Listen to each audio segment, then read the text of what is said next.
नमस्कार दोस्तों, short and house YouTube channel पर आपका स्वागत है।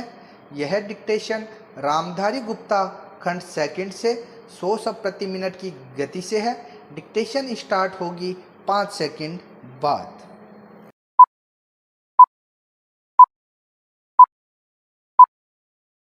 स्टार्ट। महोदय, हिंदी चिरकाल से ऐसी भाषा रही है जिसने शब्दों का उनके भिन्न देश अथवा भाषा में उद्गम होने के कारण बहिष्कार नहीं किया।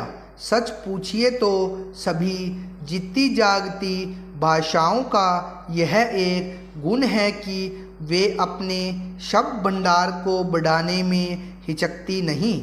चाहे शब्द किसी भी उद्गम के हो, उन पर अन्य भाषाओं का प्रभाव पड़े बिना नहीं रह सकता, क्योंकि सभी जीती जागती भाषाओं में आदान प्रदान होता ही रहता है। इसलिए जब हम हिंदी को भारत के लिए एक सार्वभौम भाषा बनाना चाहते हैं तो प्रादेशिक भाषाओं के शब्दों और मुहावरों के लिए भी द्वार खुला रखना चाहिए।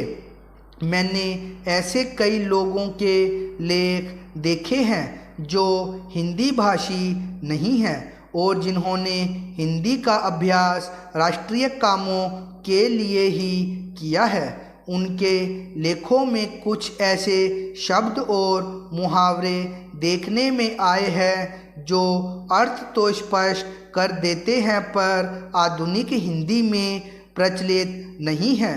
अन्य भाषा भाषी ऐसे शब्दों और मुहावरों को अक्सर व्यवहार में लाया करेंगे और हम हिंदी भाषियों को उनका स्वागत करना चाहिए, न कि बहिष्कार।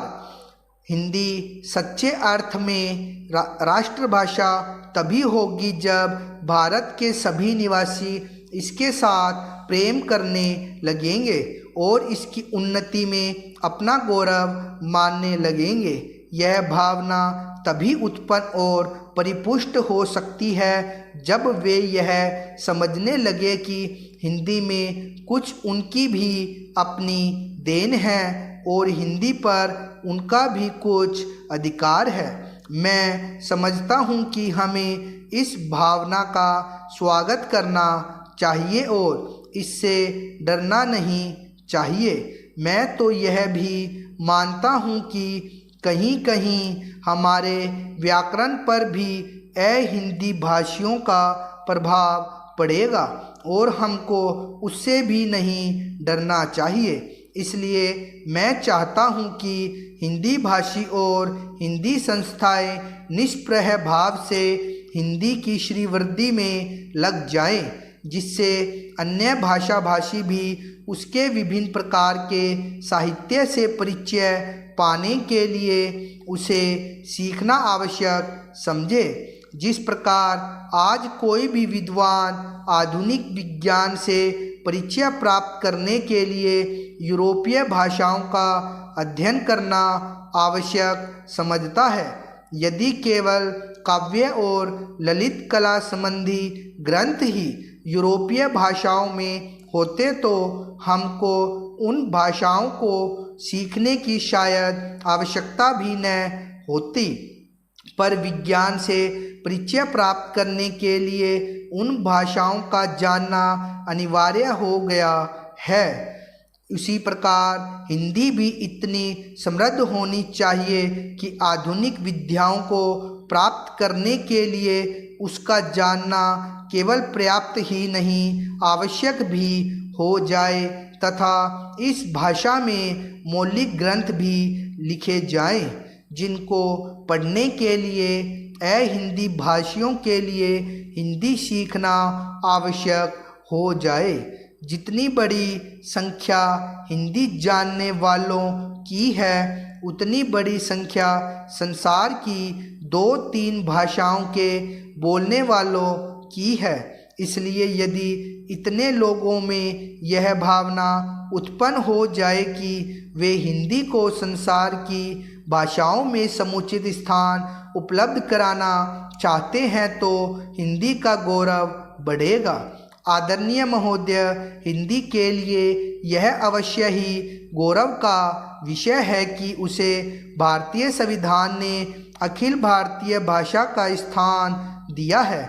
इससे हिंदी भाषियों और हिंदी से संबंध रखने वाली सभी संस्थाओं का दायित्व बहुत बढ़ गया है। संविधान में हिंदी को यह ऊंचा स्थान दिए जाने का विशेष कारण यह था कि इसके जानने और बोलने वालों की संख्या भारत की दूसरी भाषाओं के जानने वालों से कहीं अधिक है। उन भाषाओं का भी अपना गौरवपूर्ण साहित्य है और उनके बोलने वाले अपनी भाषाओं के साथ प्रेम करते हैं और उन पर गर्व करते हैं। इसलिए सभी ने हिंदी को जब वह स्थान दिया है तो यह समझकर नहीं कि उनकी अपनी भाषा किसी बात में कम है, पर यह समझकर कि राष्ट्रीय काम के लिए हिंदी का ही प्रचार और प्रसार सुगम और सुलभ होगा। हिंदी को अखिल भारतीय कामों के लिए प्रधानता देते हुए प्रादेशिक भाषाओं को यहाँ के कामों के लिए प्रधानता दी गई है। इसलिए यह अनिवार्य है कि जहाँ हिंदी का प्रचार हो वहाँ प्रादेशिक कामों के लिए स्थानीय भाषाओं को भी प्रोत्साहन दिया जाए और वे अपने सीमित क्षेत्र में अपना काम सुचारू रूप से करें। शायद यह कहना भी अनुचित न होगा कि हिंदी भाषी राज्यों में तो हिंदी का वही स्थान होगा जो किसी भी प्रादेशिक भाषा का उसके अपने राज्य में, पर अन्य भाषा भाषी राज्यों में सीमित काम और अखिल भारतीय क्षेत्र में प्राय सभी काम हिंदी द्वारा किए जाएंगे। हिंदी भाषियों का प्रयत्न यह होना चाहिए कि हिंदी भाषियों ने जिस भावना से हिंदी को राष्ट्रीय कामों के लिए स्थान दिया है, उसी सद्भावना के साथ वे हिंदी के प्रचार में तत्पर हों। हिंदी को किसी भी प्रादेशिक भाषा से होड़ नहीं है। सच पूछिए तो हिंदी भाषियों को अन्य प्रादेशिक भाषाओं का पोषक और समर्थक होना चाहिए, जिस प्रकार हिंदी भाषी हिंदी के पोषक और समर्थक होना चाहते हैं। हिंदी भाषियों के व्यवहार और आचरण से यदि कहीं भूल से भी यह आभासित हुआ कि हिंदी अन्य सभी भाषाओं से अधिक समृद्ध, अधिक परिपुष्ट साहित्य वाली या प्राचीन तथा नवीन विचारों और भावों को व्यक्त करने में अधिक शक्तिशाली भाषा है और इसलिए इसको अधिकार है कि अखिल भारतीय राष्ट्रीय कामों के लिए यह राष्ट्रभाषा मानी जाए, तो इसका फल यह होगा कि अन्य भाषा भाषी हिंदी के प्रति ईर्ष्या करने लगेंगे और जो संविधान चाहता है वह काम पूरा नहीं हो सकेगा और हिंदी उस स्थान को प्राप्त नहीं कर सकेगी जो संविधान ने उसे देने का निश्चय किया है। दूसरे शब्दों में हमें हिंदी का प्रचार नम्रतापूर्वक करना चाहिए। मुझे यह कहते हुए बड़ा हर्ष होता है कि इस दिशा में नागरी प्रचारणी सभा का दृष्टिकोण सदा से व्यापक और उदार रहा है। सभा के पदाधिकारियों तथा कार्यकर्ताओं ने सदा ही अन्य भारतीय भाषाओं का समुचित आदर किया। यह सभा की परंपराओं के अनुकूल ही है कि हीरक जयंती के उपलक्ष्य में एक प्रकाशन योजना बनाई गई।